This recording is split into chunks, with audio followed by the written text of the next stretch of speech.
On this week's episode of Nintendo Noise, we're talking about our first 24 hours with Nintendo Switch 2.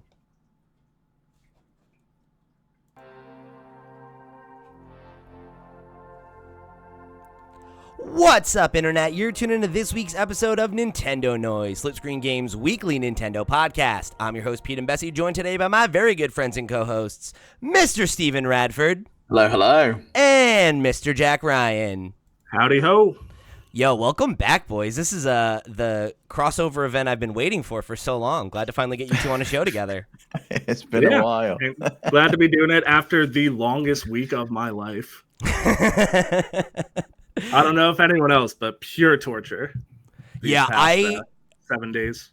I'm right there with you. I went from being like, I think, a very healthy, measured amount of excited to just being like, Jesus, this last 24 hours feels like such a grind. Yeah, honestly, I learned a lot about myself in the last 2 days of this wait. I'm an extremely materialistic person, and knowing that something fun and exciting that I've spent hundreds of pounds on is coming in the post, I was constantly checking to see if I had like live tracking information. I'm like, please, is it coming? Is it coming? What time is it coming? Oh, it's coming between this hour slot. And I like made sure I was downstairs waiting for it when that hour slot arrived, so I wouldn't miss it. I think I texted Pete and Ken on Thursday morning. I think it was like 4 a.m. And I texted them like, Walmart changed the words on my order. It says preparing to ship now. Honestly, it's so funny, dude, because I remember you were like being like, oh, the word on the street is if it like the icon change and it's like the grocery bag, that means you're actually going to get it on launch day. and at first it was so like, you're like, I'm being tinfoil hat about it. You were right, though, because I didn't get that. And then my Walmart order got canceled. Well, I told you my uncle works at Nintendo. I don't know why you continue to tell me I'm bullshit. It's like, honestly, it's very funny to me how like we went through that whole song and dance for all of our pre-orders. One of mine got canceled. My Target one that I got for my friend like only just showed up like an hour or so ago. If I didn't go through the insane headache of going to a midnight release at GameStop, which was awful, by the way. I did a whole video about it that you can watch for free on our Patreon. It was an absolute nightmare, and I did not get to play it on launch night because I did not get home until nearly 2 a.m. But hey, yeah. I actually got to play it on launch morning because of that. I read all the stories, right, like leading up to launch day. Like, all these cancellations are happening. Like, make sure your pre-order is secure. And in my head, I was like, this is a bunch of, like, it probably affects like 5 people. And you got hit with every single one of them. Like, ridiculous. Every single story I read, you were a victim of. It was insane. Honestly, the only crazy one that I heard that, like, luckily, I don't know anyone who got affected by was the motherfuckers who were, like, they were stapling the sticker onto the box and it was going through and puncturing the screen. I love that was traced to a GameStop in Staten Island. Incredible. It felt appropriate. Oh, my God. So, today's episode is going to just be talking about like our first impressions, first 24 hours. Like, we all got it more or less on launch morning. We've all had a chance to play it for a day and a half at this point. Steve, why don't we start with you? It's been a minute since you've been on the show. How are you feeling about the console day one? I really like it. Yeah, I think it's a vast improvement over the Switch 1. I never had an OLED, so I've still got my launch day Switch from 2017, so it's long in the tooth. But picking this up, it feels like this is a premium device, and my old Switch now feels like a toy. It's like doesn't have that rickety movement when you go to touch the Joy-Cons. They're solidly in there, and it feels like the screen quality is just insane considering it's an LCD and not an OLED panel. It looks really good, despite that. And I think on the whole, I was really happy with the experience that I had. Like, pre-ordering was easy. It just showed up at my house on launch day. Argos did a really good job in the UK with that. Yeah, it's great. I mean, there's a few things that I would have liked changed, I guess, but we can get into that. How about you, Jack? I hate it. No, in a similar boat, I guess. Also have my day one Switch. That's what I was upgrading from. I haven't touched my Switch, admittedly, and like since I got my Steam Deck. Pete, I don't know if you remember when that was, but years ago. Like it's been years since I touched my Switch. So the word is just excited. Like I'm not gonna get into the nitty gritty of like this is every single detail and how premium it feels. I'm just excited about Nintendo for the first time in a while.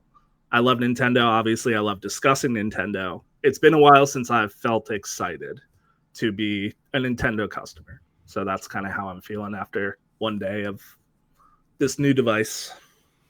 Yeah, I think I'm with you there where like last year I really felt it. You know, I think the year prior to that there was like a lot of exciting games that got me back on my Switch, you know?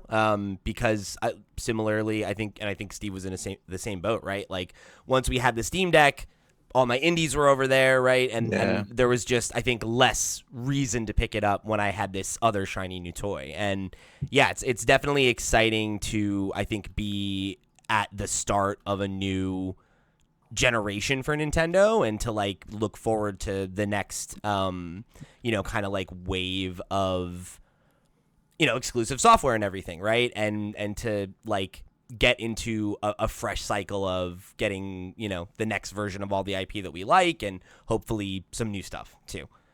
But I think the thing that stands out the most to me is definitely something that I saw Steve talk about on our Discord, which is like it reminds me a lot of how I felt at the beginning of the PlayStation 5 Xbox Series X generation, where it definitely feels like a big upgrade, but it is less about like the exciting newness of the console that I think we enjoyed during Nintendo Switch 1, and it is more about I already enjoyed my Nintendo Switch and I had a you know, a laundry list of things I wanted to be better on it, and I think this checks all those boxes, right? I'm very excited for the new exclusive software that I'm already playing on day one and that I'm going to be enjoying in a couple of weeks with Donkey Kong, but I'm honestly just as excited about like a game like Pokemon ZA that I was looking forward to but will actually run well on this console. Yeah, I would say the only thing addition for me is having been kind of tuned out of the Switch sphere for the past couple of years. Like half of what I'm excited about is to catch up on the games I missed during the last leg of the Switch. But like most of them are now 4K 60 FPS games. Yep. That's awesome. I feel like I'm being rewarded for being a bad Nintendo customer, but it's this perk that I wasn't really expecting. Like on day one, I feel like I have a ton of amazing software that I missed that not only is great software, but it's been now upgraded and upscaled to look like an amazing, beautiful game that just released today. Yeah, I mean, that was pretty much my point that I was discussing on Discord, because it was in response to Jeff Grubb's video, which was a great video. You should check it out, where he talks about the fact that he feels this is really just a Switch Pro and it's not really kind of a true successor. I disagree with that. I feel like it very much is like the Series X PlayStation 5 generation. At launch, we've got one exclusive title, fair enough, but we know that there's another one coming around the corner. We know that all of the games probably next year and beyond are going to be Switch 2 exclusives, and I set up for the next 7 years. I would imagine they're going to eke out the generation for that long again. Maybe we do get a Switch 2 Pro this time around. We probably will get an OLED model at some point. But it very much does feel like that to me, because in the similar fashion to Jack, right? When we got our Xbox Series X's, Pete, we were trying out this, FPS boost and the quick, the quick change mode and all these new features and quality of life improvements. Those are the kind of things when I get in with the Switch 2, like games are looking and playing a lot better. The only kind of caveat I have with that upgrade process is it's a bit confusing, and I can't really figure out why some games are free upgrades, some games are upgrades with Nintendo Switch Online, and some of them are paid premium upgrades is it seems to just be arbitrary based on what Nintendo thinks people will pay for. I do kind of wish that there was a bit of a clear reasoning behind it. I think the way that I've wrapped my head around it, and granted, this is not because they communicated this clearly. I agree with you. But I think if it's a pure performance upgrade, it seems to be free. If it's a minor like feature set upgrade, it's like about $10, and if there's new content, it's $20, right? Like the Mario Pokemon Jamboree thing is, I think, 20. right? That's a paid upgrade. The Kirby Forgotten Lands content that like adds new levels and everything, that's a $20 upgrade, or an $80 new game, right? For those titles. But something like the Pokemon Scarlet Violet update that everybody's talking about because the game can actually run at 60 FPS and animations load properly and the spawn rates are improved because the game isn't chugging, and that is a free update, right? Whereas like the Zelda stuff, I think what everybody's focused on is it's 4K 60 FPS. That's what you're there for, but they're hanging their hat on like, well, there's these new app No one features cares that about you the can Zelda use. And notes, do they? Really, honestly, no, but I think that's also probably why they included those two as free updates for Nintendo Switch Online, because it stings less to get it as a free thing for online that you might have paid for anyway, right? Because I do think I'm with you, right? Where it's like, does that feel like a worthwhile $10 upgrade? No, but I think that, the stuff that is actually adding new content, I think most people would understand at least why they're paying for that, right? Yeah, I agree. I kind of wish that the performance upgrades were free, included. Maybe there was a boost mode similar to what PlayStation did. Yeah, And just you've got the that. fact that it took like 4 minutes for you to explain that, Pete, I feel like sums up the issue. You summed it up very well, and right, it was not a quick description. Because there's some games that I would be happy to just take the performance upgrade and not worry about the new content. Mario Party Jamboree is a perfect example. I'm not going to buy the camera for this console. I have no interest in buying the camera.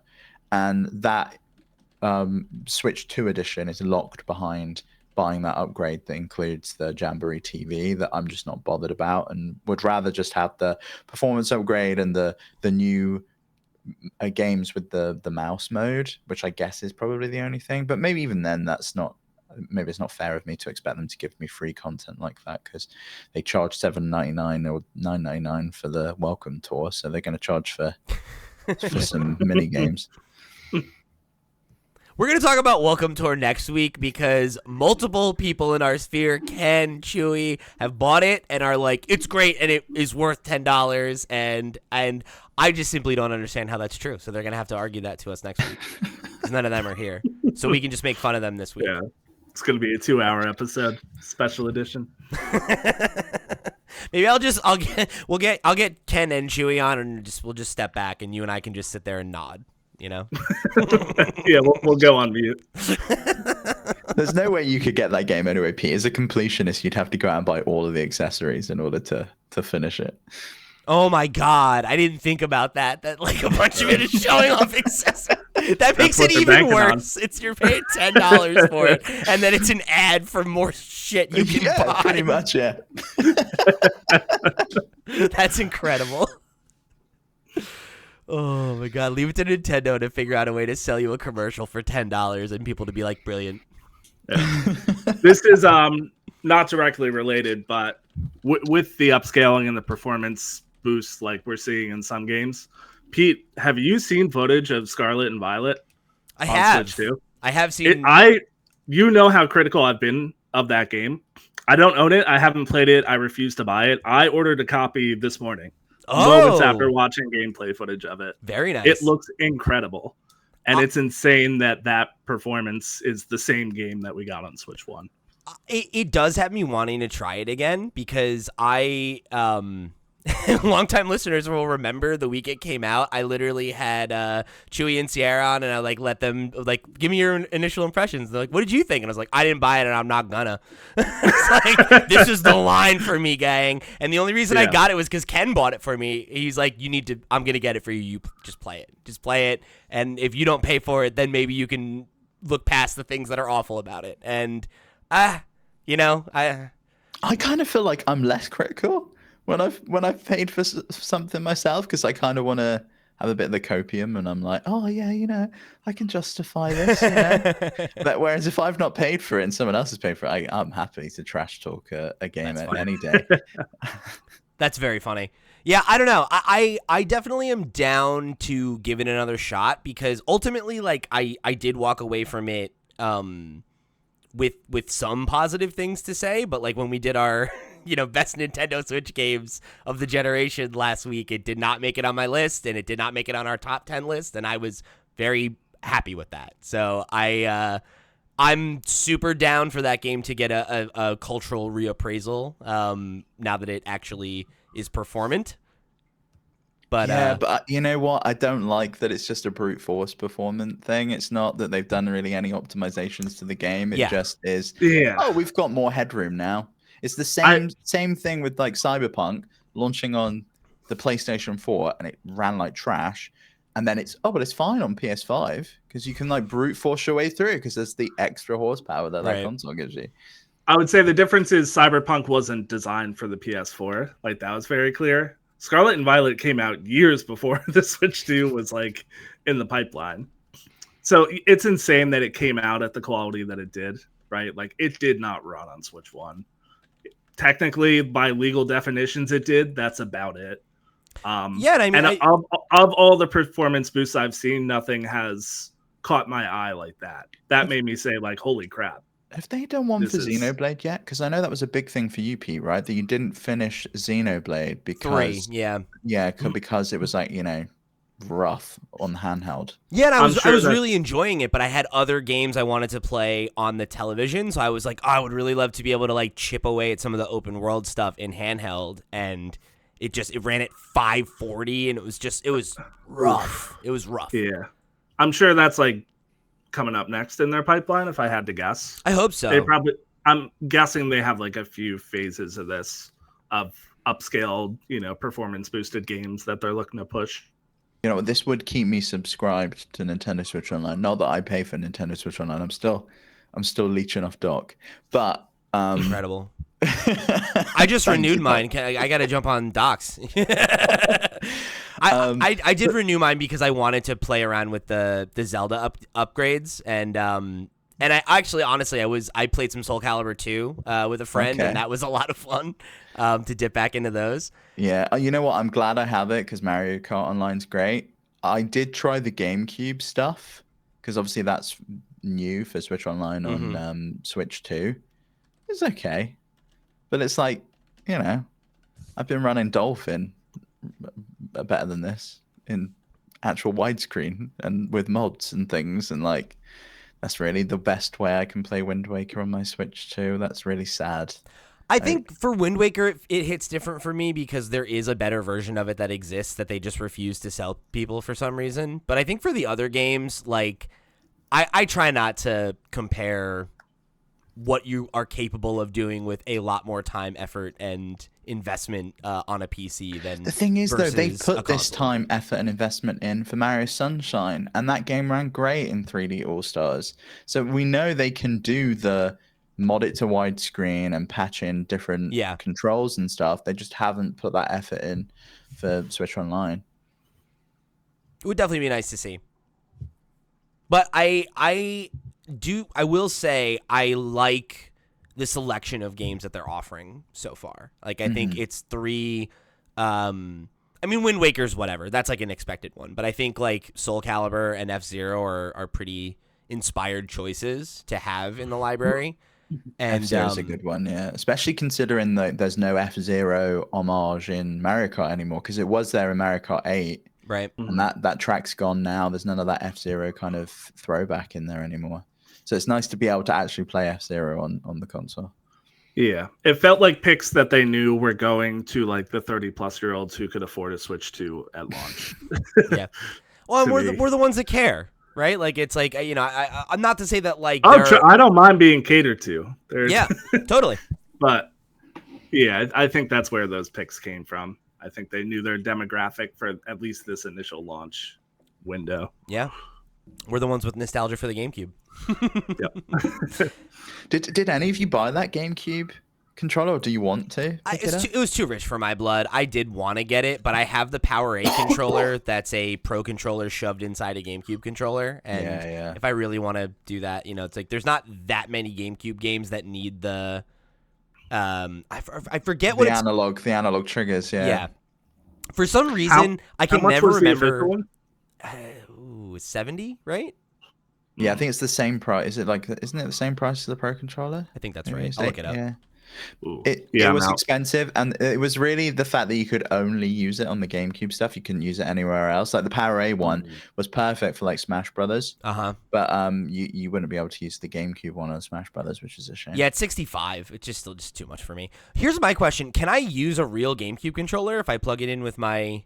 I think you can still use that adapter thing. Yeah, then but why I the don't fuck would know I need that I've seen anyone try it yet on the Switch too. We should do that. Yeah, you might do a little short, do a little TikTok of Yeah, I'll check it out. I'll see if I can make it work.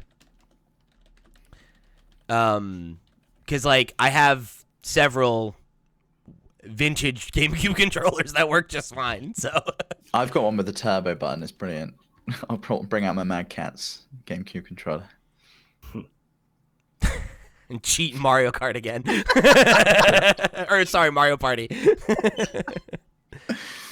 So, speaking of controllers, Jack, I know you picked up the Pro Controller 2. I would love to hear your thoughts on it. Sure. Yeah, I wish if I had thought of it, I would have brought it up with me and done a little show and tell. You can go grab it if you want. No, it's all right. I haven't used my Switch in a while, so I don't have like a deep memory of what the Pro 1 controller felt like. I own both. I like both. To me, the Pro 2 felt just like initially comfier. I know it's a little bit smaller, and I have pretty large hands, and it just feels really good. And having the capture button on there is nice. We'll get to Game Share. Is that what it's called? Game Chat? Game Chat. We'll get to that, I'm sure, a little later on. But yeah, no complaints. Happy with what I paid for it.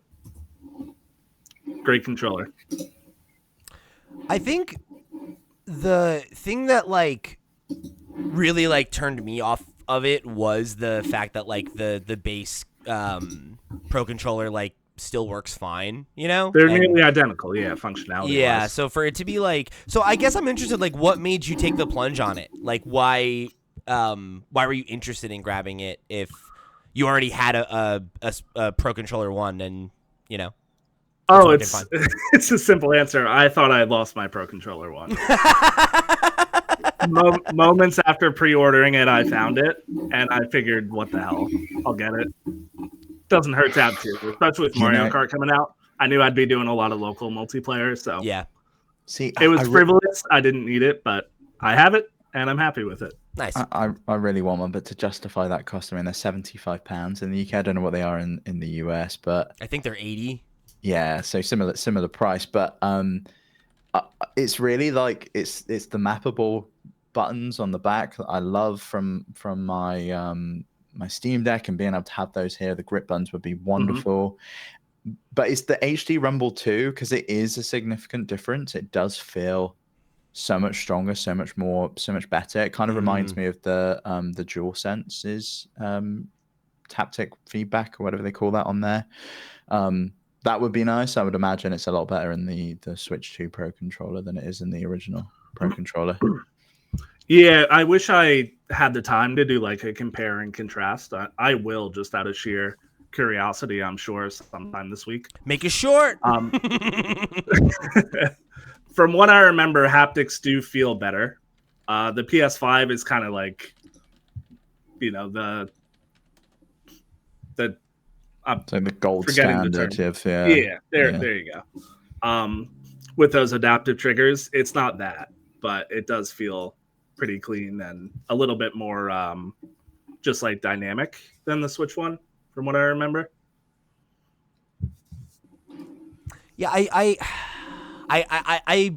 am in such a space of like, I definitely want it, but it's just too much for me right now. Like 85 is just such a high price tag when like I already, I bought the $500 bundle, which is great, but then I bought Deltarune day one. I turned back on my Switch Online subscription so I could do, the GameCube stuff and get the free updates for Zelda. And yeah, it's just like the thought of spending nearly another $100 on a nearly identical controller. It's just a little too rich for my blood right now.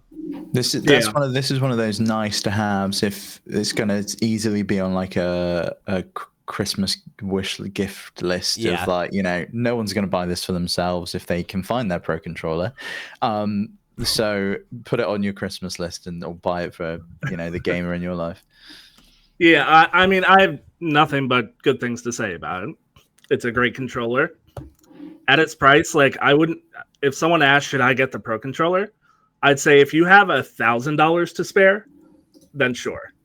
But like anything less than that, it's very unnecessary at the moment at its current price. A nice to have in every sense of the expression. I've not even connected my Pro controller yet. Oh, really? I've been fine with the Joy-Cons. Like they're bigger, they fit nicely in my hand. It's been fine. I've had no issue with it. Like one Joy-Con in each hand, just lying down on the couch and playing Mario Kart on the TV. It's been nice. That's actually the one build quality thing I don't like as much.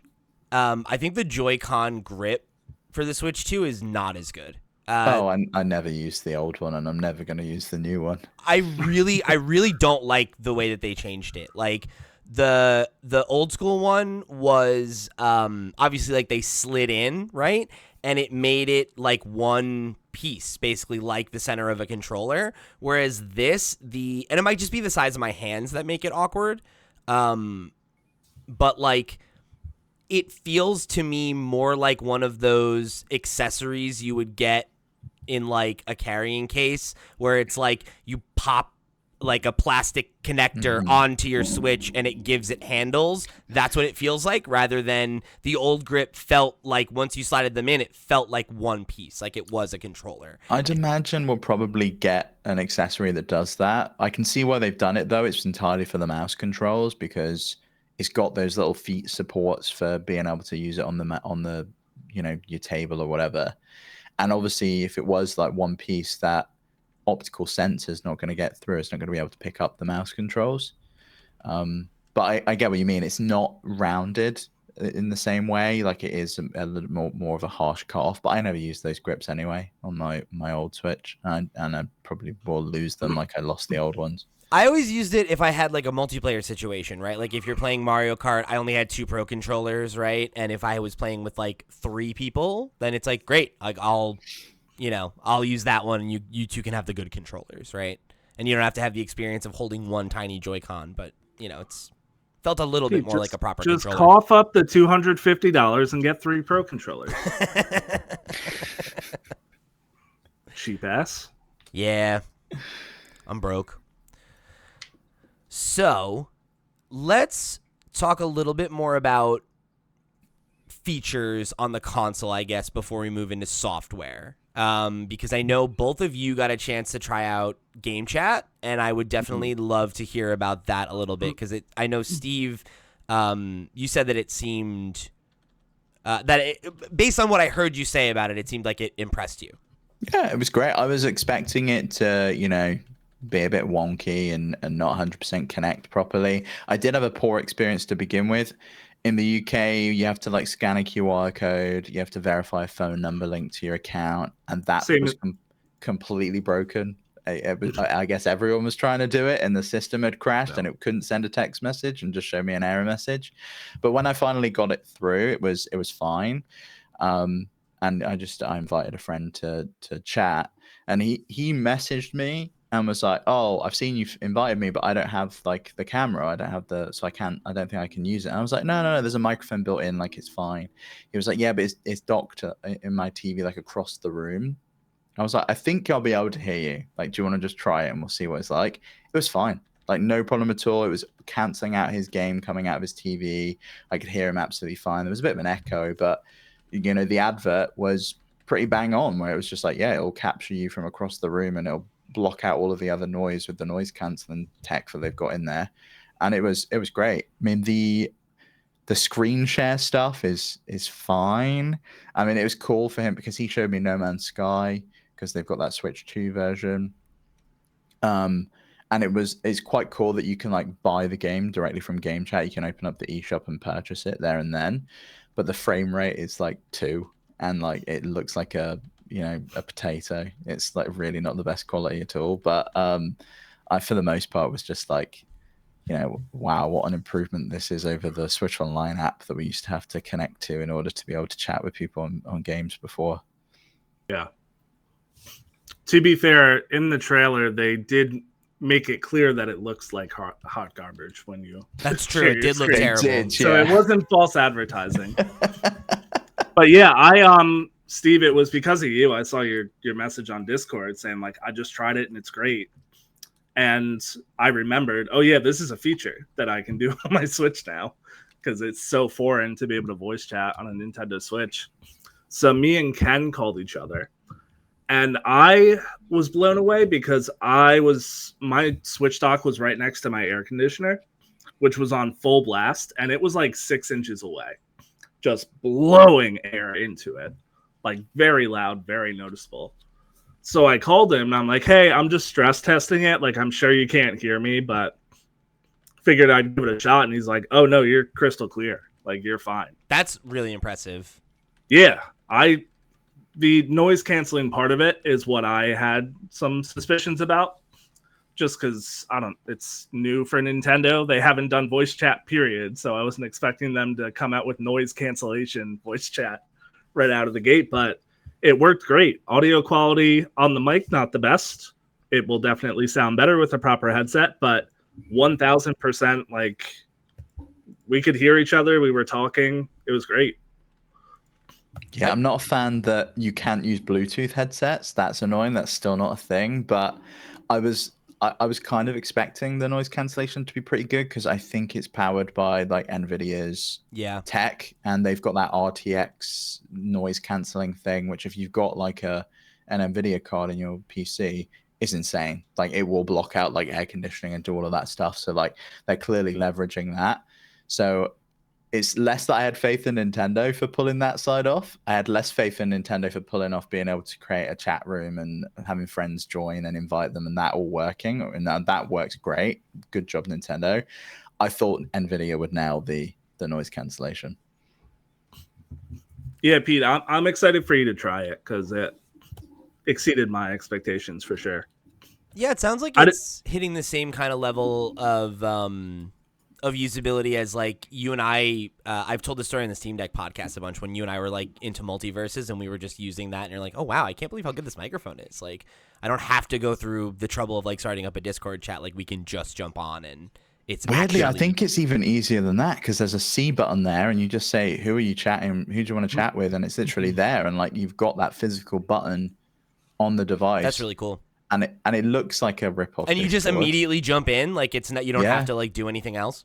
Yeah, there. That's cool. Yeah, and having like the contrast having been almost exclusively on my PlayStation and Steam Deck for the past few years, I forgot like the minimalistic joy of the Switch, where there's not like go to the game sphere and like create a gameverse to invite your friends to a lobby to then start a voice.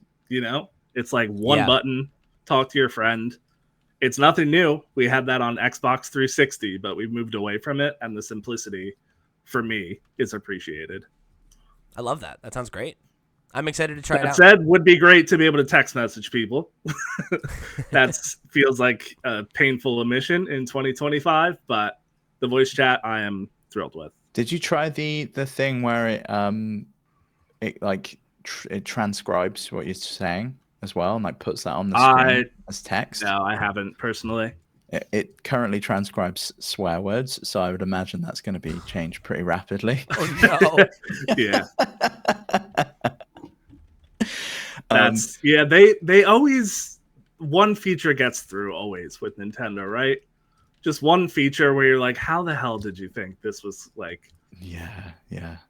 Splatoon 2 with like the drawing. Oh, the draw. They were some of those were so bad. Yeah. Yeah. Oh god. You know what? One Going feature, back to like the DS with what was the PictoChat? drawing one? PictoChat. Yeah, PictoChat. Like, I loved PictoChat. Me and my brother would use that in the car, so we could like just send messages back and forth when we're like on like Oh my my God. dad's just driving us in the front seat. One of my like nerdiest memories is like me. I was at like a sleepover in high school with like way too many people at once, right? And we had like been told by my buddy's parents, be like, "You guys need to shut the fuck up." So we all just opened PictoChat and started like drawing like nasty pictures and sending each other curse words and stuff, just being like, Yeah, brilliant.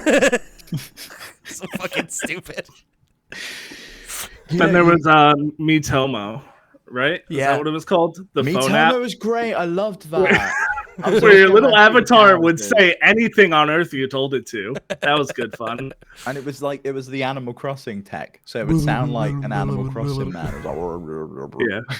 But It was like just barely English. Yeah, good fun. oh man. Anyway, they got to stop doing freedom of speech in Nintendo platforms.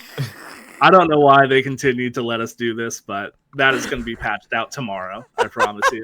It will be, yeah, 100%. You know, it was quite cool though. Like they do let you say, like the parents can set it up so you can only talk to specific people. So like, they've tried to be thoughtful about it and alleviate some of those concerns, which was good.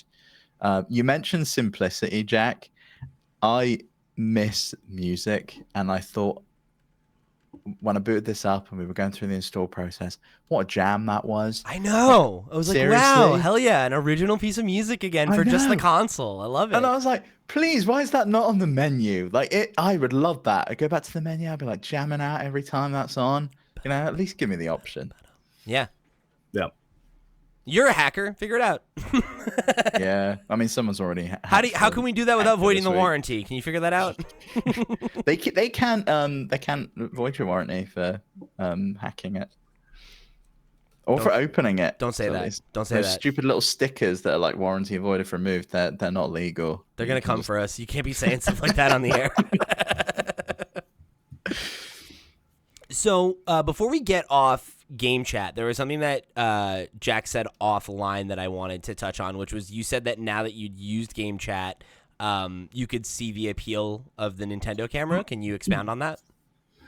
Yeah, so I when they showed it in the trailer, right? Like they join their game chat with their buddies, and then like seamlessly you have like your game in the top, and then you have like half the screen on the bottom is kind of a like Zoom meeting kind of format. Yeah.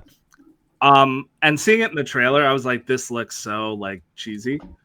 But pulling up with Ken and just like hopping into a Mario Kart lobby, going on to game chat, I saw the appeal. I'm not the target demographic at all. Like it doesn't really speak to me. But it would have been really, with how excited I was with how seamlessly voice chat worked, like it would have been really cool to also be looking at my friend. Yeah, especially if it works as like quickly as y'all are saying. Like if you can push two buttons and be like, "Oh, cool, we're in a chat and we can see each other and play a game." Yeah. So that's really Yeah, nice. I And think that is that, yeah. it was the voice chat exceeding my expectations, and now I kind of have this needle in my brain wondering, you know, is the camera that impressive as well with how easily it integrates into the experience? Well, you can use any USB camera apparently. You can like even plug your phone in and it'll work as a USB camera. So don't feel pressured into buying the Nintendo one. I'm sure there's going to be loads of cheaper alternatives in like a couple of months. But Yeah, just watch for the quality because I know that like there was like that Piranha Plant one Piranha that Plant everyone was one, like, "This yeah. is so cool," and it's like, yeah, but it's like literally like the worst resolution camera on the market. It's like great. Wasn't okay. it more expensive too than the base one, like the actual Nintendo one? I think it was the same price, but it just looks so much cooler. It's like it's a Piranha Plant, and like you can close it so it doesn't look at you. Which is nice, right? 'Cause I think being 4 pixels big is a fair trade-off for the coolest camera you could possibly buy it's fair. with human dollars. Yeah. Yeah. Does any of the like video game uses of the camera appeal to you? Like, you know, Nintendo's Not iToy. At all, personally. I think for me, the only thing that I think that's looked interesting was less even like the mini games, but like the Mario Party footage that they showed. Oh, you're like faces on the board kind of thing. Yeah. and like the way that especially like I was thinking about like if that technology was available in like 2020, like yeah, I definitely would have been using it, right? Or like if, you know, I don't know, like I could see it for like you, Steve, right? Like I know like you and your family like love to play Mario Party together, right? And when you go home for the holidays, you play Mario Party. And like I could see that being a thing where it's like, oh well, you know, like Let me tell you, Pete, I'm considering picking up Mario Party Jamboree for this very reason. I've not played it, and I was like, oh. I just bought it literally right before Switch 2 came out for that reason. I'm going to play it tonight. I got some friends coming over, and I'm setting up I've got a projector in my backyard now, and I'm going to plug it in there and play some Mario Party. So we'll see how that goes. But yeah, like for something like that, where it's like you all have a like ritual of playing the game together as a family, but it's like, you know, you live kind of far away and your sister's got kids, and you know, it's like I could see that being a thing where it's like, well, why don't we like once a month, like we'll jump on and we'll play Mario Party together, right? And like you can kind of have that experience of like being in the room together, you know? And I think that's the kind of thing that like that's I think attractive, and I could see for many people that being a thing.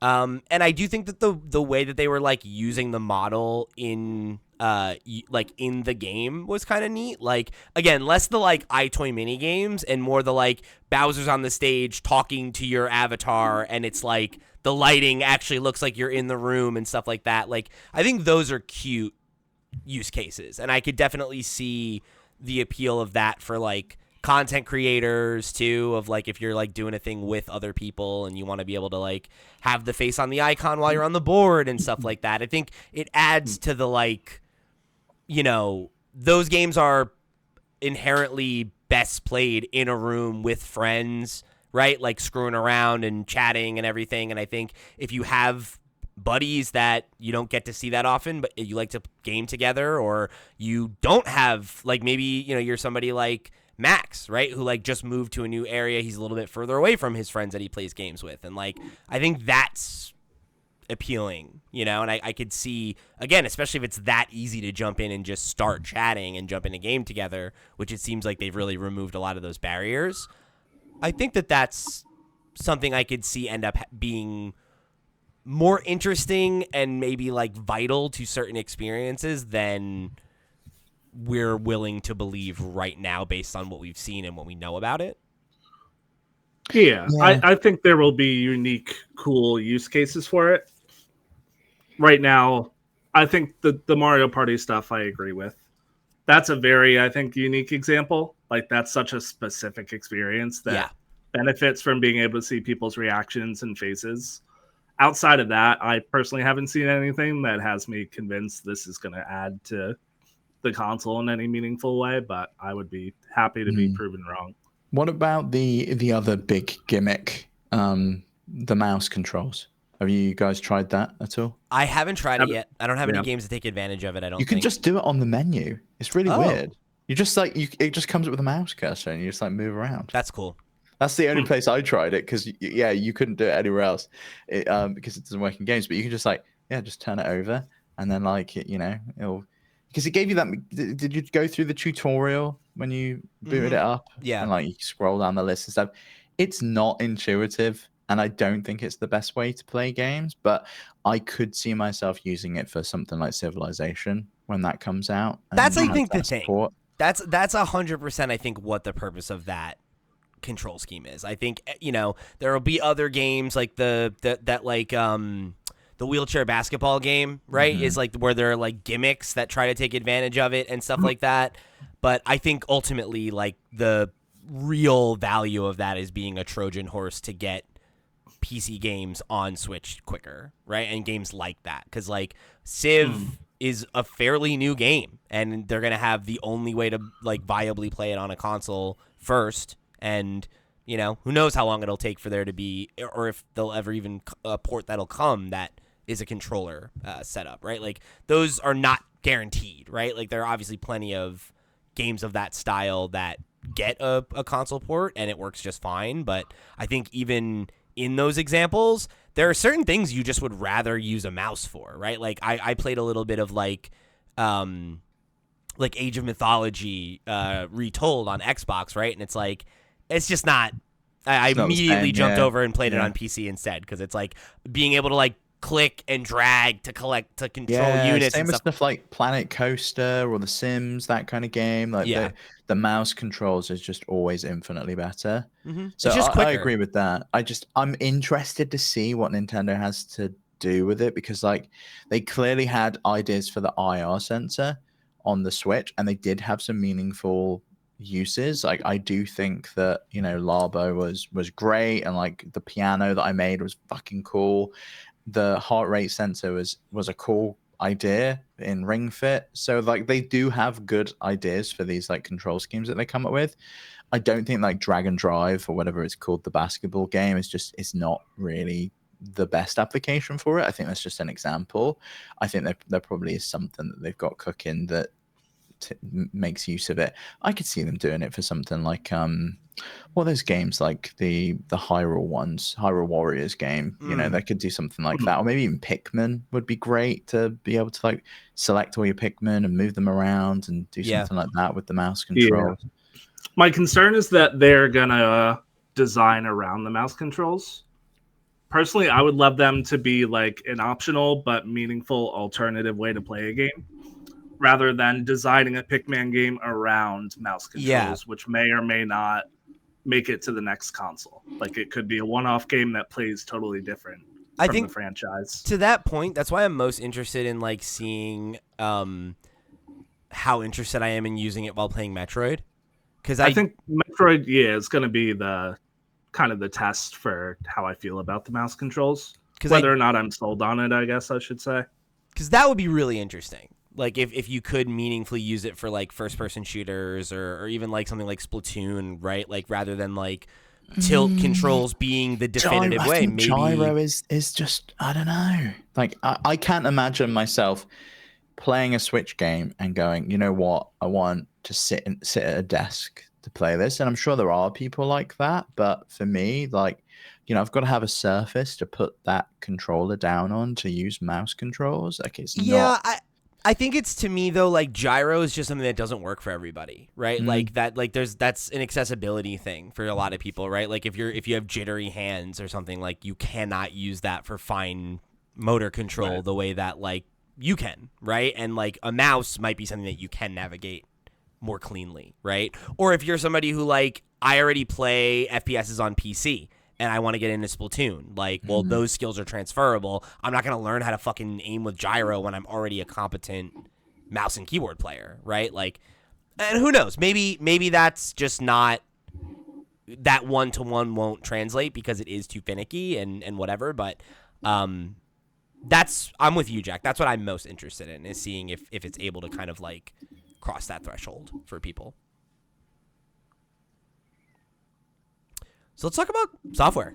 Let's talk about what games we've played. But before we do that, a word from our sponsors. This episode was made with support from listeners like you on patreon.com/flipscreengames. If you enjoy our podcast, supporting us on Patreon will help us spend more time making content and get you access to Patreon exclusive perks like early access to ad-free versions of all of our podcasts, and exclusive content like the twice monthly After Dark podcast, where Steve and I will share funny personal stories, play games with each other, and more. And my daily Patreon show, The Daily Checkpoint, where every day I'll spend at least 10 minutes answering your questions or sharing my off-the-cuff thoughts on what I'm playing and what's going on in the video games industry. If you like what we do and want to go above and beyond to show your support, head over to patreon.com/flipscreengames today.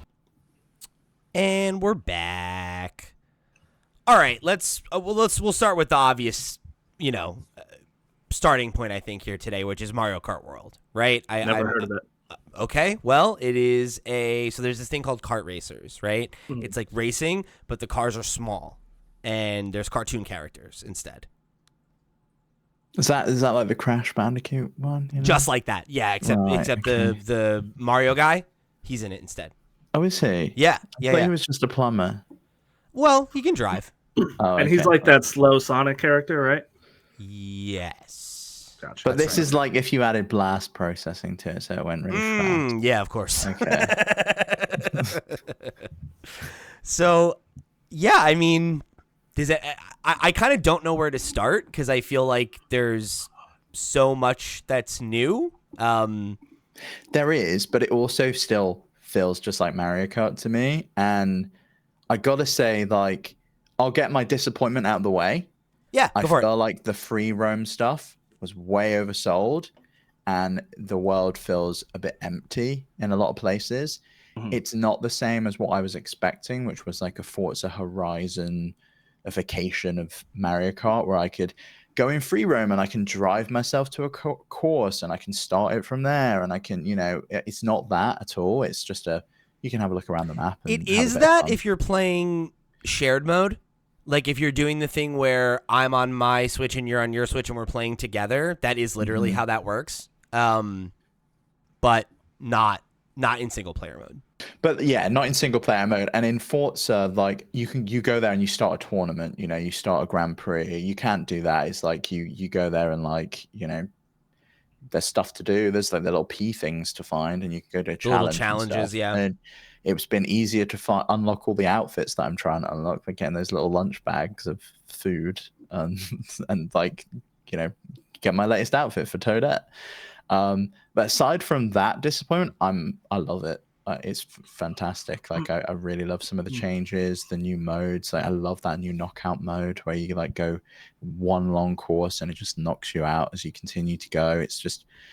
It's more of the same, and that's fine, and I'm okay with that. And the only thing I just wish there was more. I wish there were more levels, and I'm excited for whatever DLC they've got to come.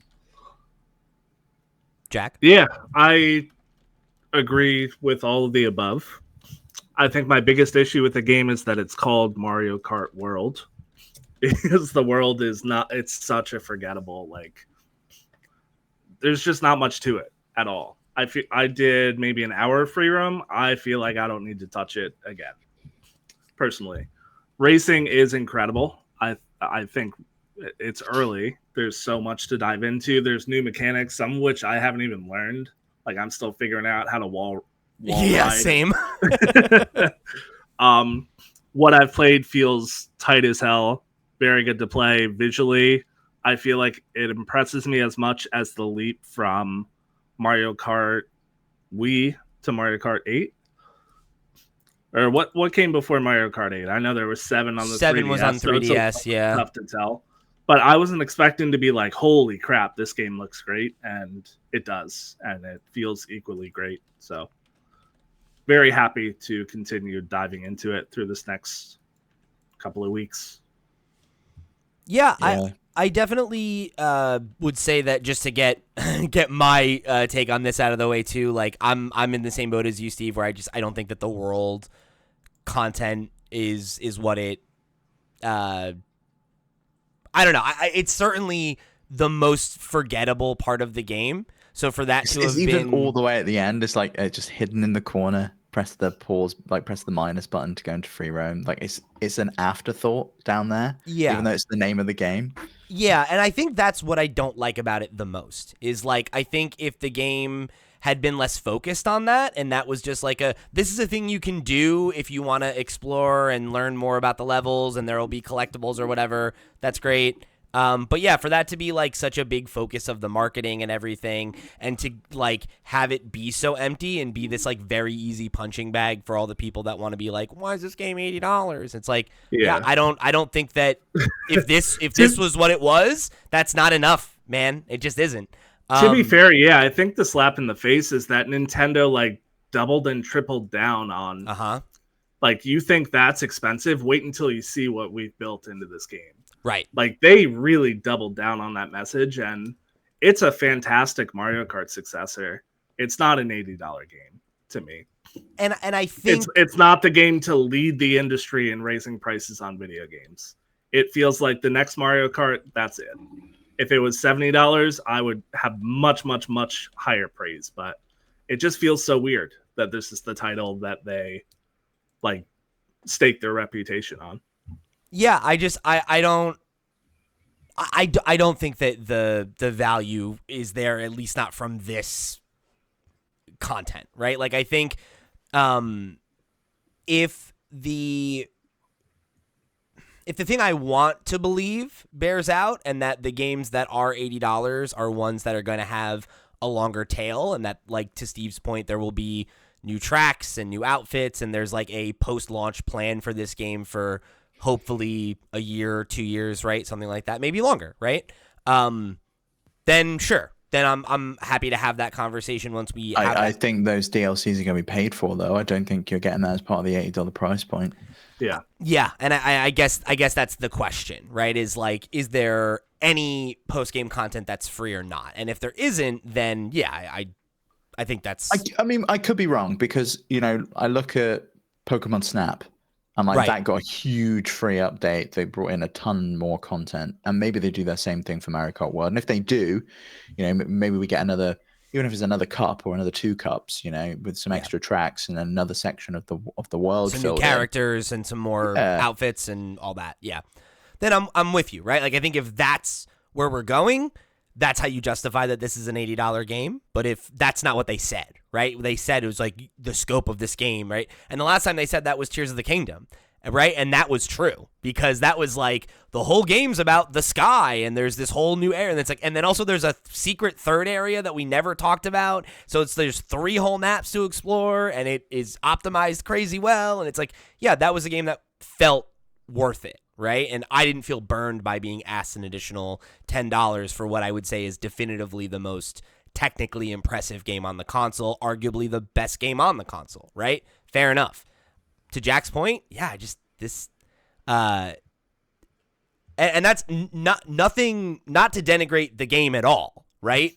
But they did hang their hat on it and then be like, no, you're going to see what we're talking about. And I just don't see it that way. You know, but as somebody that got the bundle and decidedly didn't pay $80 for it, like, yeah, I'm with you guys. Where like, I really really like the changes that they made. I think the knockout mode is like officially my favorite way to play Mario Kart. I think it is so much fun and adds like such a level of investment to races that I never had. And, you know, I think it like, especially if you're playing in a multiplayer setting with friends, it feels so high stakes that you could just get eliminated and have to sit and watch them play the rest of the thing through. It adds a really, really fun, like, level of challenge, but I think also just like the kind of like social metagaming element of it is really enjoyable. I played with my friend actually just before we were recording, and he said the reward of making me have to watch was like the most thrilled he's ever been in that like really spoke to him. Yeah. But yeah, I agree with the stakes. I won my first one last night, and like one of the highest highs I've had in Mario Kart beginning at age 4 or whenever we, you know, first picked up the series. Very, very fun addition. Yeah. And for me, I think like my new favorite way to play Mario Kart, period. 100%. I do wish that, you know, there was more of it. You know, it is just like 6 courses that you can basically play through. I know they call them rallies, but it's not like the same thing. But again, that's just that. I mean, if that's all my biggest complaint with the game is I wish there was more of it, then I kind of feel like they've done a good thing here. Yeah. Yeah. It really does just boil down to the fact that it is a high cost for what they've got, and I don't know that it's justified. But again, I bought the bundle, same as Pete, same as you, Jack. Yep. So it's like, you know, for me, it was kind of just a pack-in title. It was the price was justified that way. I think it's one of those things for me where like sitting here on this show, like being a critic and a commentator, right? Like I can sit here and make that argument, and I agree with you. But when I was sitting there playing it all day yesterday, that's not what I was thinking about. I wasn't sitting there being like, I wish this had more content. And I was having fun with it, right? I am definitely there with you on the open world stuff, where it's just like there's nothing to do. Right, like it's like the challenges are too few and far between. Well, and the reward for the challenges is nothing. You know, it's not like it's a sticker. Sticker that you can't even do anything with. Like if you could put those on the cart, that would be something that would maybe make it. You can. You can put them on the cart. Okay, yeah. I'll take it back. That's interesting. And I also wish there were more costumes. That would be another thing that I think would Yeah, make the it fact more that there are worth it. some characters with 0 costumes. Or one. It's mad. You know, like Yeah. I spent Yeah. a non-insignificant number of amount of time on the first day trying to find another costume and being like, surely I'm just getting bad RNG, right? And I'm just getting the same one or whatever because I saw that happen. And it's like, no, it's based on which track you're on, is what costume you get, but not every character will get one, and they don't communicate it to you, so there's no way for you to know. So you have to just go. I don't think it's the track. I think it's the fast food joint that you get the food from. So like Rosalina, I was trying to unlock all her costumes because my boyfriend really loves Rosalina, and he wanted all the outfits. And a burger unlocked one, a pizza unlocked something else, and then I think like a can of Coke unlocked another one. So you got to like get the right food item. Yeah, it's like it's definitely based on what the food item is. Yeah. And I'm just thrilled to hear there's rhyme or reason to it. It was going to be my next point, my next like little nitpick. I have no idea how it works. It's not interested in telling you either. Yeah, I drove around for an hour. Like, I picked up a burger. First of all, why does food make you different people? Didn't understand it in the first place. I mentioned that to you, Pete. It's I bizarre. watched the trailer. I'm like, why is food skins? But like, picked up a burger with Waluigi, turned into like biker gang Waluigi. Kept driving, pick up like pizza over here, used the pizza, back to regular Waluigi. Like, it just, there didn't seem to be rhyme or reason to it. I'm glad to hear there is, but yeah, little strange to me. That was the one thing I was looking forward to in Free Roam. Was like, oh, character skins, that's a cool thing. That's a reason to drive around. And you don't go even to need to do different that. areas. You can No, literally you can get unlock them in them the- just yeah. from doing races. So it's like, Yeah. why would I even bother then? Not even Um, that. Doing races is the superior way to unlock characters. Because it's kind of for me, like a frustrating, confusing experience to try and deliberately do it through Free Roam. Yeah, I agree. I think the fact that the game doesn't like I think if it was, oh, if you get it while you're in a race, great. But if you want a specific one, the easy way to do it is to go and we'll like give you a hint about where you might go on the map or something like that. Great, but it's like, no, I'm just gonna drive around the entire open world and try to just drive around one of the cities. There's pretty much like a fast food place for all of it, and you'll find Yeah. you'll find them. They're around, but even so though, then right, then it's like, so then what's the? There's no incentive for me to explore, right? I'm Yeah, it's better off strange. just going there, min-maxing, getting all of the costumes, and then being done. have you got the like Kamek item as well, where it like transforms you into a Yeah, totally that's how you different can character, unlock drivers. and then you unlock the extra drivers that way. That's really I like strange that. as well. Yeah, that's a cool thing. But is I've only seen that in multiplayer? Is that like a No, multiplayer? you get that in single player races. Yeah. Oh. It's just that is an RNG thing. It's just the luck of the draw as to whether you Yeah, get a so Kamek by item or someone else multiplayer, does. I meant like, can you only get that in a race? You won't find Yes, those. yeah, free I think you roam. can only get it in a race. Yeah. Yeah. So yeah, Yeah. it just feels like racing is the best way to do everything. Mm-hmm. Like enjoying the game and seeing everything the game has to offer. It doesn't seem like Free Roam is optimized to be the best at anything.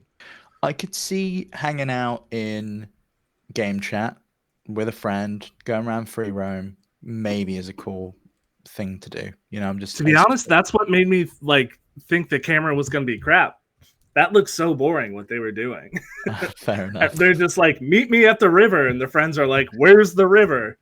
And Well, and that's like, the thing is, once you that was get there, the tech demo. what are you supposed to do? Like that, you know, it's like I did have a little bit of fun doing that. Like I played around with the version, and this is another critique I have for the game, unfortunately, that I'll talk about in a second. But we were doing the I forget what it's called, but the mode where we connect two switches, right? So I'm at my friend's house. Me and another friend are playing split screen on the television. Oh, and the then- local play. Local play, yeah. And we connected to their Switch, right? So they're playing in handheld on their screen, and we got the two of us on there. That it's nice when you're going through the process of like, let's set up a room and vote on what we're gonna play. That you're like driving around, like instead of just sitting in a you know, Yeah, it sure. feels like the waiting room in like, you know, like a battle royale though, or something like that. Not like a core functionality that you name the game after. Right, like just call this Mario Kart 9. Let's, you know, like the world is by far the least interesting thing about it. That said, I do like the broader theme of like the way the world is connected. Like I do think the like That reminded me of Bowser's Fury in a way. How Yeah. it's like all kind of one world, but they've all got individual kind of things. But then I couldn't figure out the courses because they all the first course, the start of the second course feels like the first course, but then it somehow transforms, which is like a bit of a mind fuck at times. It is, but I like it. Like I do like the way that it like feeds you through levels, and you kind of like I like the rolling starts and stuff like that, and it feels like you're spending less time like sitting waiting for the race to start because you're just going, and I find that aspect of it to be really fun. And I think that's like one of the things that's really cool about like the knockout, right? It's like it really feels like you're in like a Mad Max style like race across a continent, right? Rather than just like I'm in this themed racer, now I'm in this themed racer, now I'm in this themed racer. Like that aspect of it I think does feel really good and is really cool. It's just I have no desire to then go drive around those places with no goal, you know? That's understandable.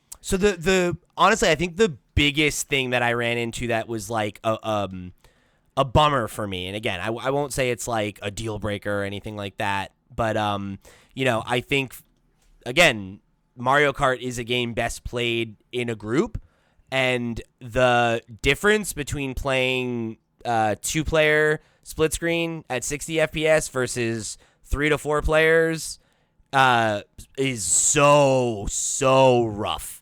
Like it cuts down to what feels like 30 FPS. I'm not frame counting. It is 30. It is. It's the same as Mario Kart 8. But That's exactly how that happened. It feels way worse because like I played plenty of Mario Kart 8 in both configurations, and the difference between them didn't feel as stark to me. Whereas like playing for a couple, you know, an hour or so, right, in 60, and then being like, let's jump into 3 players was like, woof. It's tough, and I think it's also part of the problem is like older Mario Karts, there's less going on, right? Like there's a depth to the animation. There's not 24 players on the board for There's starters. not 24 players. There's not like animations happening in the foreground, right? Where it's like, oh, there's like petals dropping and you're driving over water that's reacting, and there's 24 racers on the screen all using items at the same time.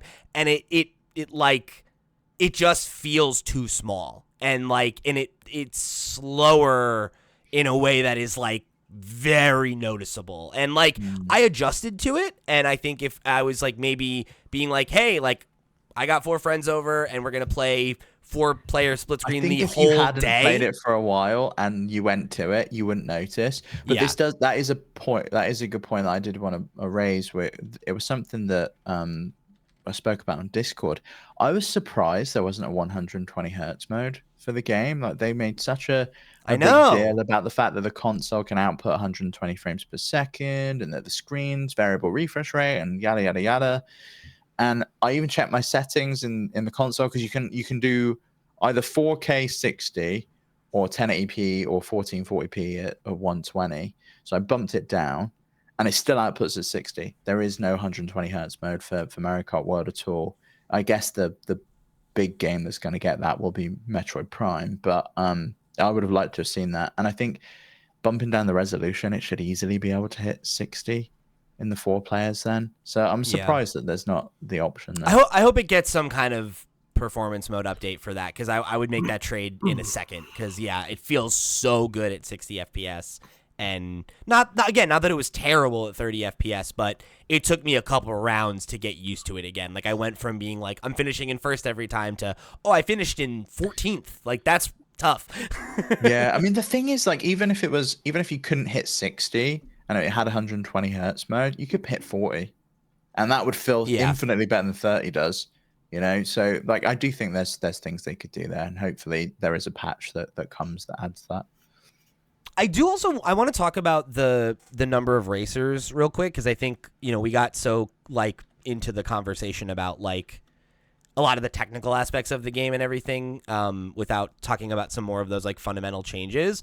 I really like the addition of more racers. I think it makes the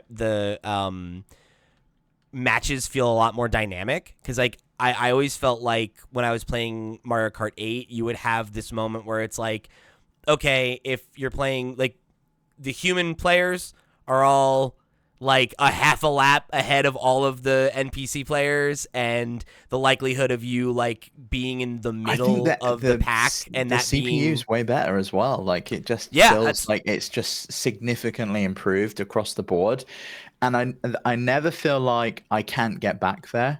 Or I have felt the Mario Kart bullshit of I'm punished for being good at the game constantly with the blue shells and the red shells and everything hitting me all at once, and then I'm suddenly at 15th place again. But no, I agree with you. I love the carnage that 24 races brings.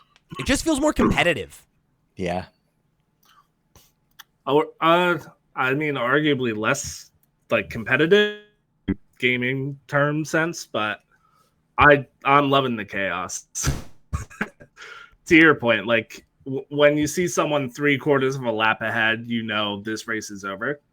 I'm yet to have a moment where a race feels out of reach. Yeah, yeah. Like I've had a couple of matches where like I'm in first for a certain amount of time, I get knocked down to like the low 10s or high 20s, and then I fight my way back to first and win anyway, and that feels way more rewarding than just being like I've been in first the entire time and nobody even had a chance of catching me. And that used to happen to me all the time in 8, where it was either I was the best player and I'm just rolling over everybody, or a friend is the best player and they're decidedly in first every time, and I'm, you know. Maybe when you figure out all the shortcuts and you figure out how to get on the walls. Well, I distinguish them because I'm sure like competitive Mario Kart players might be frustrated with the changes. Sure. I would consider myself a Mario casual, and I would assume people up to like mildly competitive Mario Kart are happy with what they're seeing. Yeah, I just think it's genuinely more fun. Like I always was like Mario Kart 8 is the best Mario Kart. I don't know how you follow that up. To me, it's the small changes in here that I appreciate the most. It's the AI being more competent and more aggressive. It's feeling like no matter what place I'm in, I'm still in the race and I can still have an impact. And I really dig that. And I like how often it feels like you're gutting it out with like a group of 4 or 5 racers, right? And it just the whole thing feels so much more lively. Yeah, I agree. Yeah, it's like a lot of little marginal stuff here and there, but it adds up to. If you had asked me, I would have told you Mario Kart 8 is a perfected formula. Like it can't be improved upon, and Mario Kart World feels like a superior Mario Kart game. So I do miss being able to go underwater though. I do miss that from Mario Kart 8 a lot. I'm sure they've got some $20 DLC in the with your name on it. As long as there's a Mercedes car in there as well, because I love that DLC from Mario Kart 8. Yeah. I loved it from Super Mario Maker when you could play as a Mercedes in a 2D platformer. That was fun. Truly a wild time to be alive. To this day, the best gaming advertisement I've ever seen. So, we'll definitely talk more about Mario Kart in the weeks and months here. I'm sure we'll do like a proper review at some point. But I do want to touch on at least one more thing before we wrap up here, which is I want to talk a little bit about the enhanced versions of the Nintendo Switch 2 titles. I know, Steve, you got into Tears of the Kingdom. I played a little bit of Breath of the Wild. I replayed like the Great Plateau and got into like a little bit of Hyrule Field after that just to mess around with it. But what are your kind of initial thoughts there? Oh, it's incredible. Like it feels like this is how the game should have been to begin with, and like obviously we were fighting with Tears of the Kingdom against aging hardware, but it feels like this is like the artist's vision is no longer being held back by the hardware. It can run at 4K 60. The HDR, it just looks phenomenal. Like I was in the Fire Temple and it was just like absolutely popping, like straight with the lava in the background. It looked beautiful. It's great. I love it. I look forward to actually maybe even finishing Tears of the Kingdom because I never got a chance to finish that game, and maybe maybe I will on the Switch 2 now. My only caveat, it was just the weird, I'm paying for some and I'm not paying for others, and like, yeah, that was strange. I did try open up Clubhouse Games because I wanted to try that game share thing that they've added, and that worked great as well. I mean, I know Clubhouse Games already had that, like you could download the free one and play it, but yeah, that worked great. Very cool that they brought that back. Yeah, it's nice. I hope they continue to do that. Like, I'd love to see that come to like Mario Party, for example, because that was one of the great features on the DS with Mario Party DS was you only needed one copy, but you could play with multiple DSs. And if they carry on doing that with their games, I think it's, you know, it's great. It's really family friendly. And yeah, that's pretty much the only other games I booted up. I did play some Mario Party Superstars, but that one doesn't have a Switch 2 mode, so I'm probably going to pick up Mario Party Jamboree so I can play some of the mini games with the mouse mode, so I can see how that works. Yeah, I'm excited. I'll report back on that one next week or whenever too, because I'm going to get into that this week. But yeah, like I said, I played the opening 2 or 3 hours, I guess, of Breath of the Wild, however long it takes to get off the Great Plateau. Probably a little shorter since I knew what I was doing.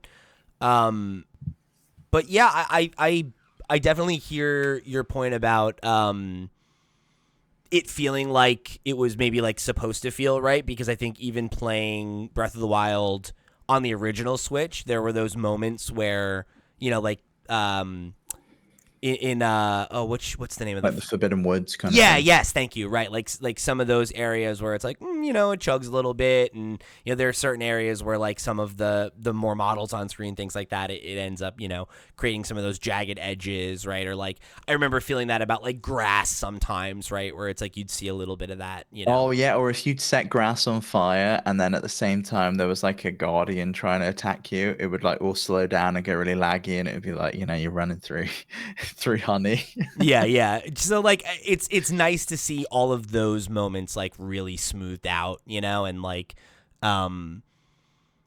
just creating like a more seamless experience, right? And like letting you kind of like immerse yourself in it a little bit more, right? And I think the HDR is like really sharp. Like it was really nice to have that first moment where you come up out of the, you know, resurrection chamber, and it like gives you that first pan, and it's like, oh my god, the depth of the color is like, you can really appreciate the gradient of green and stuff like that. And I think it like speaks to just like how good the art direction in those games are, that like they always looked pretty, and it's nice to be able to like unlock that to this, you know, much higher quality. And it's like, yeah, it just sings, right? And it doesn't feel like you know, like I think you look at some of the GameCube games, right, and it's like they look sharper and like, you know, like they're smoothed out a little bit and everything, and it fundamentally looks a little bit different, you know, because it expected you to be playing on a CRT and expects there to be some of those jagged edges, right? It's nice to just see like a game that is so stylish and so stylized, just like, yeah, it just looks prettier. It just feels sharper. It just, everything is a little snappier. And yeah, I want Link's Awakening next. Link's Awakening Switch 2 version, because that's going to look beautiful with that blur effect, the like tilt shift effect. Oh god, there's so many beautiful games. And see, Wind Waker, how amazing would that be in HDR 4K? It would look great. Come on, Nintendo. Maybe someday. They got that 40th anniversary coming up soon, right? Yeah, I'd sold my copy of Metroid Dread, and I was kicking myself because I was just like, when they do the HDR version of that is gonna look so good. Yeah, so good. Yeah, it does. It does have me like excited to go back and replay a bunch of games that like I loved and have always been like, I got to do that one again. Now it's like, well, what a perfect excuse, right? Yeah. We need to talk about Deltarune at some point, but that's probably for another podcast as well. Yeah, I think I think about that. Yeah, I would love to. Maybe we could just do like a focused spoiler cast on that one, because there's so much to say. But I think I'm gonna get it on Switch. I wasn't going to, but I did. I think I'm gonna get it on Switch. Yeah. I decided to take the plunge over there. I mean, it's it's like I guess I played it first on PC because I think it had a The staggered. demo initially came out on PC. It's just like, hey, here's a thing. But it was like staggered because it was one of those like it came out on PC and then like days later it came out on Switch, and it's like I definitely replayed it on Switch. So I don't know. I think this will be my third time playing it now. So I'm excited. But yeah, I mean that's the thing that I think people are not talking about enough when they're like Switch 2. It's only got one game. It's like it's got Deltarune, man. It's got the game of the year. It's got that Fast RMX sequel, whatever that's called. You can play another racing game. If Mario Kart wasn't enough for you. And F-Zero. F-Zero. Yeah, you know what though? Like Cyberpunk as well. That's a pretty impressive title to have on Switch, I would say. To me, I've heard it runs really well. Like that to me just shows that it's not a Switch Pro. It is that generational elite. There's no fucking way that would have played on the last gen hardware. No, it didn't play on the PlayStation 4, which was way more powerful than the Switch, like in raw, capacity, right? So yeah, obviously there's something going on under the hood there. And I would imagine that they probably worked really hard to optimize it well so that they didn't reignite that narrative all over again. Yeah. So they didn't go through the worst PR nightmare in gaming history again. It's like we spent so long trying to like improve the cred of this game. We if we're gonna port it to Switch, it better run. Digital Foundry better be impressed by what we do here. I mean, from what I've seen of it, though, it does look great. Yeah. Like, it doesn't just look like they got it running on Switch 2. It looks like, a native fit for it. Yeah, I'm interested to see how many more of those we get. Like, if that is really like a time and effort thing, like where, id was able to get Doom and Doom Eternal running on Switch and they ran fine, and there are, plenty other games that you would think they'd be able to figure it out and they couldn't. So we'll see. I mean, this might be like a cool outlier, but I hope that it is like a sign of, like a benchmark of quality that we can come to expect rather than, Hopefully. Yeah, it was very much a mixed bag, especially toward the end of the life cycle last generation. Like, there was a 50% chance it was going to be a laughable joke of a port. So it's a good starting note, and hopefully it continues through the generation. Yeah. I think when you look at like the early days of Switch, and there were like the ports like Skyrim and LA Noire, and like there were these games that were like, oh, are all these like slightly older games gonna get ports on Switch, and that'll be like a thing? And ultimately it wasn't, and it was, but not unique versions, right? It's like if we can put Red Dead Remastered on it, great, right? But like we're not gonna go through the trouble of making a Nintendo Switch version of this title, and that's what they did with this, right? So I mean, I guess we'll see, right? It'll probably have a lot to do with install base and how much people actually play those games, and whether they feel like it's worth it to keep going. But yeah, I mean, if the pre-order and day one sales are what they're looking like, it seems like there's going to be a pretty big install base within the first year or two, right? So who's to say? Maybe it will keep being a thing. I hope so. Yeah, same. All right, gang. Any final thoughts before we wrap it up here? I feel like we covered all the stuff we had in our notes. No, Switch 2 good. Switch 2 good. Yeah, there's a lot that I'm excited to do in like the next couple of weeks. I just ordered Pokemon Violet. I'm going to be playing that generation for the first time. I missed it because I just out of principle saw how that game performed and said, no way in hell am I giving anybody a cent for that effort. And it looks incredible on Switch 2. I'm stoked to play that, and I'm stoked to see what other games get that treatment. Games that either I've played and am looking for a reason to play again, and games that I totally missed, like games that were maybe forgettable for performance reasons on Switch 1. Excited to see if there's stuff worth revisiting.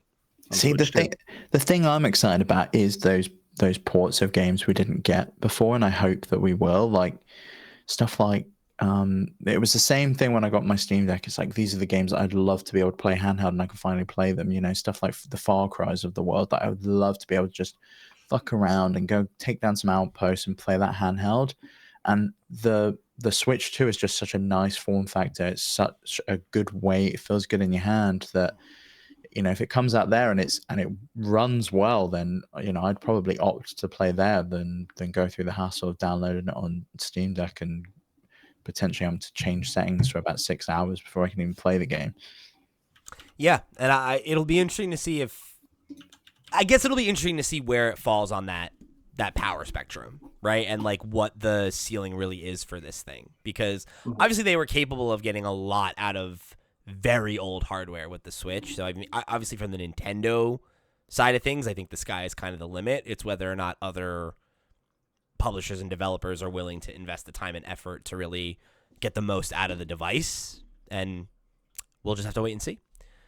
But I've been looking forward to this episode for a very long time, so it's exciting to be here. It's exciting to be in a new era of Nintendo, and you know, to know what our next 7 episodes look like. Because John, it's okay. We got to do an episode on that. We got to do an episode on that. We got to do one on that. Great. It's lots to look forward to. So thank you all for coming and rocking and rolling with us. Thank you for being a member of the Nintendo Noise audience as we head into this next era of Nintendo. We're all excited to jump into it together. So, folks, that's it for this week's episode of Nintendo Noise. Remember, if you want to get your thoughts right on the air, you want to write in about your first, I guess by next week, 7 days worth of Nintendo Switch 2 time. I would love to hear how you spent your launch day, what games you're playing, and what stuff you're most excited about moving forward for the console, because obviously there is so much to be looking forward to here. So please head over to flipscreen.games, check out our sister shows, write into the show, however you choose to get involved or show your support. Thanks for joining us for another episode of Nintendo Noise, and a very special thank you to our Patreon producers for the month of June. They are, of course, Arnold J. Rimmer, Christopher Valens, Gabriel Hasselmeyer, a.k.a. Asobi, Project Julian, Steve Stompy, Susan Still Likes Cats and Also Boobies, That One Kid Nick, Ty the Dude, Voodoo Vic, and Wakahula. Thank you all so much for your support over on patreon.com/flipscreengames. You all the reals to the real, and we greatly appreciate your support of this and all of our sister shows. And again, you want to check out those sister shows, the Steam Deck podcast, the Flipscreen Games podcast. You want to get involved in all the cool stuff we're doing, it's flipscreen.games. That's the website. Head over there and click on some stuff. It helps us out a lot more than it costs you. For the crew, I've been Pete. He's been Steve. He's been Jack. We'll see you next week.